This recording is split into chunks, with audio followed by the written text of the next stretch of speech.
Hi everyone, I want to start this video by doing a couple more problems that deal with the first law of thermodynamics. So the first one reads, a sample of nitrogen gas expands in volume from 1.6 liters to 5.4 liters at constant temperature.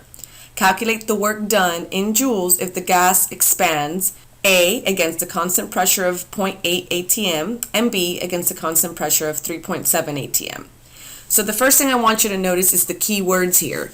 It says the gas expands. The gas is your system. So if the gas is expanding, the work symbol must be negative. So whenever you're finished with your problem, that answer should be a negative answer. But let's go ahead and start. You would start with the equation that I gave you. Work is equal to negative P delta V. And you write your VI is 1.6 liters, your VF, V final, is 5.4 liters.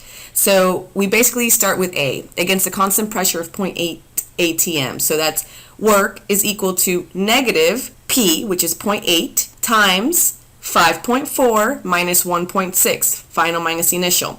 You end up with 3.04 liter atm. You have to convert that again to joules. So the conversion is 101.3 joules is 1 liter atm.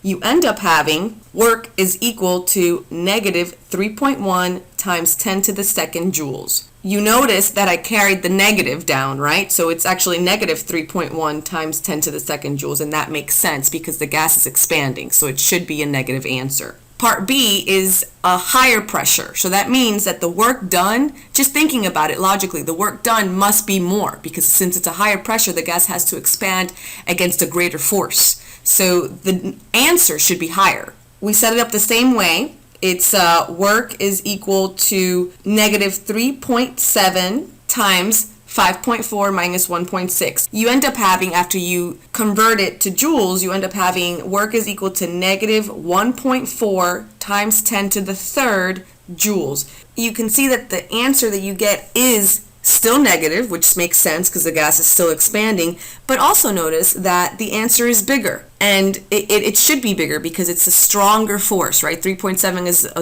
larger force than 0.8 atm, so that makes sense as well. All right, the next problem I want to do is a gas expands and does work, PV work, on the surroundings equal to 325 joules. At the same time, it absorbs 127 joules of heat from the surroundings. That should be a key right there. Calculate the change in energy of the gas. All right, so this is asking for a different type of thing. We're not asking you for work. We're giving you the work. We're asking you for the energy. So calculate the change in energy. What equation do we know that deals with energy? Well, the first law. It's delta U is equal to Q, heat, plus W, work. And they give me the two different variables, Q and W. The only thing I have to figure out is what signs to put in front of these numbers.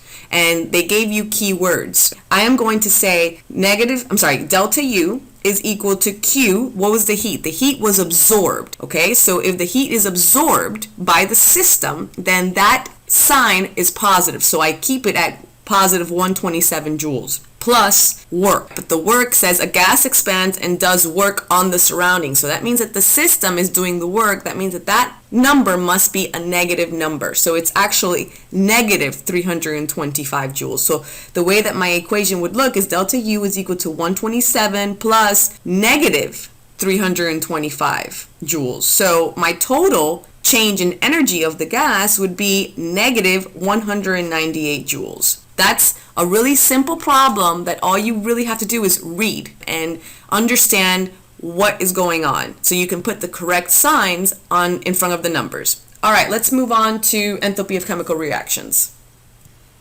Okay, so our next step is to see how the first law of thermodynamics can be applied to processes carried out under different conditions. And the different conditions that we're going to concentrate on are constant pressure. Okay, so let's start out with what we know. The first law is delta U is equal to Q plus W. If I want to denote that there's constant pressure in a system, I would write it like this. The internal energy of a system is equal to the heat at constant pressure and the work, which is we know is equal to P delta V. So all I've done here is just added a subscript so I know that it's at constant pressure, and I've substituted what I know work is, which is negative P delta V.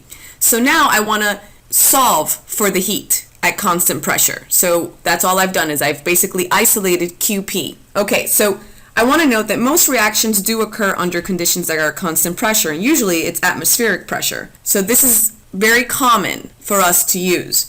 I'm going to introduce to you now a new thermodynamic function, which is called enthalpy. Enthalpy basically measures the total energy of a system, okay, the heat flow in and out of a system. When there is constant pressure, the heat in a system is equal to delta H. So since we're at constant pressure right now in this example, I am going to substitute my Q, right, for delta H, because whenever we're at constant pressure, the amount of heat going in and out of a system is equal to the enthalpy of the system. What I'm going to do is I'm going to have my delta U plus P delta V now equal to delta H, okay, which is my enthalpy.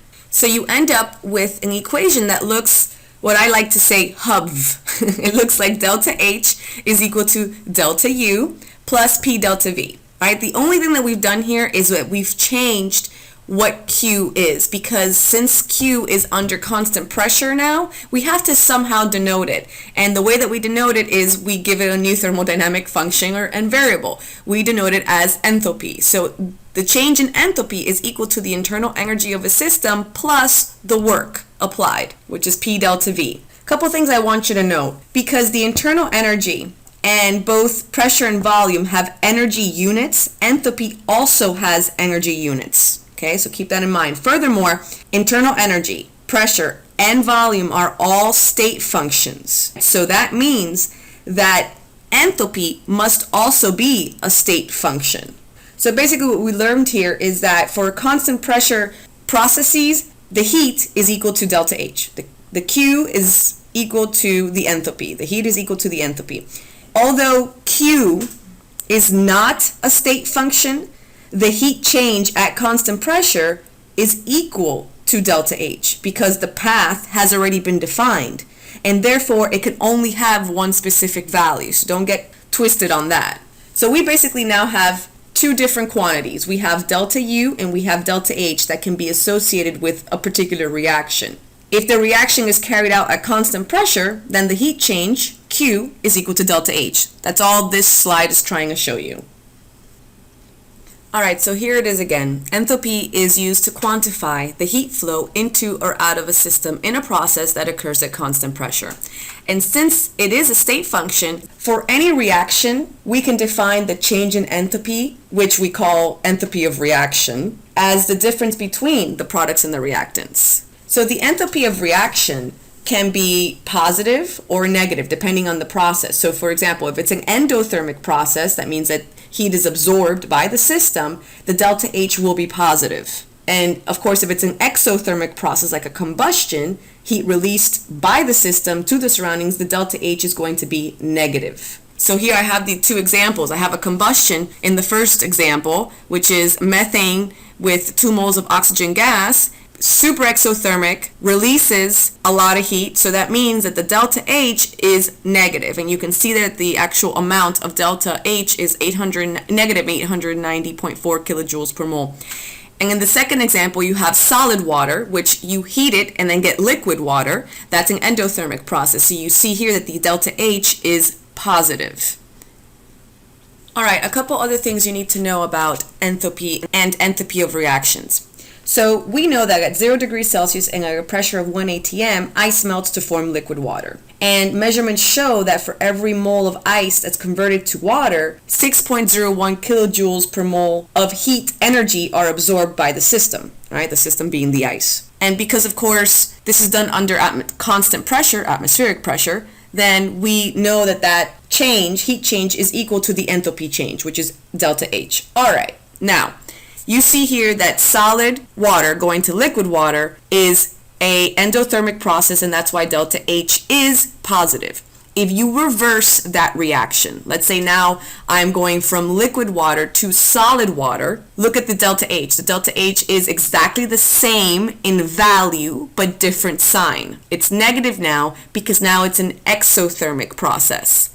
So take home message is, if you reverse a reaction, the sign of the delta H changes. Exactly the same value, but just different sign. All right, also, if you multiply both sides of the equation by a factor n, then the delta H must change by that same factor. So now instead of 1 mole of water that you're going from solid to liquid, now you have 2 moles of water going from solid to liquid. Well, the delta H is just twice that of 1 mole. So it would be 6.01 times 2, okay? So those are little bookkeeping techniques that we have to talk about before we can actually get into a little bit more complicated reactions. One last thing I want to point out is that in thermochemical equations, you have to state the physical states of the reactants and products, right? You have to specify them, because it's very different if I tell you 1 mole of solid water going to 1 mole of liquid water than if I told you 1 mole of liquid water going to 1 mole of gas water, of vapor. So it takes a lot more energy to get a solid to a liquid than a liquid to a gas. All right, let's do a problem to practice. All right, I lied. There's one more thing I need to tell you. So let's consider the combustion of methane gas. And as you can see here, it is a exothermic process because the change in enthalpy is negative 890.4 kilojoules per mole. The per mole in the unit for the delta H means that this is the enthalpy change per mole of the reaction as it is written. So what that means is that when 1 mole of methane reacts with 2 moles of oxygen to produce 1 mole of carbon dioxide and 2 moles of liquid water, 890.4 kilojoules of heat energy are released to the surroundings. The delta H value does not refer to a particular reactant or product. It simply means that the quoted delta H value refers to all of the reacting species in molar quantities. So you can create the following conversions. There's 890.4 kilojoules per 1 mole of CH4 in this reaction. There's 890.4 kilojoules per 2 moles of O2 in this reaction. There's negative 890.4 kilojoules per 1 mole of CO2, so on and so forth. This is very important when we do problems, so keep that in mind. All right, let's do a problem now for real. All right, this is problem 6.26 in the back of your chapter.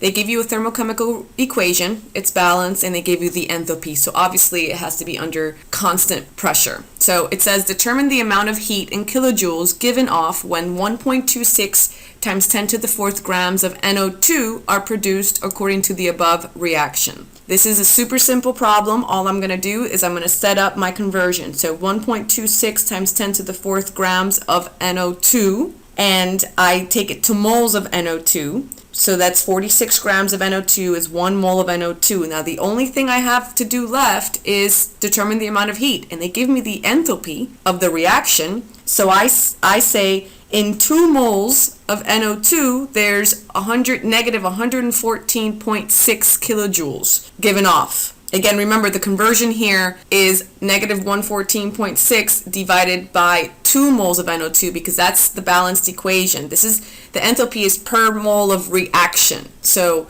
when you take it to the specific products and reactants, you got to take the coefficient that they have. So it's negative 114.6 divided by 2 moles of NO2, and that ends up being negative 1.57 times 10 to the 4th kilojoules. Easy peasy. So that's all I'm going to talk about for this video. We're going to resume with calorimetry. All right, talk to you guys later.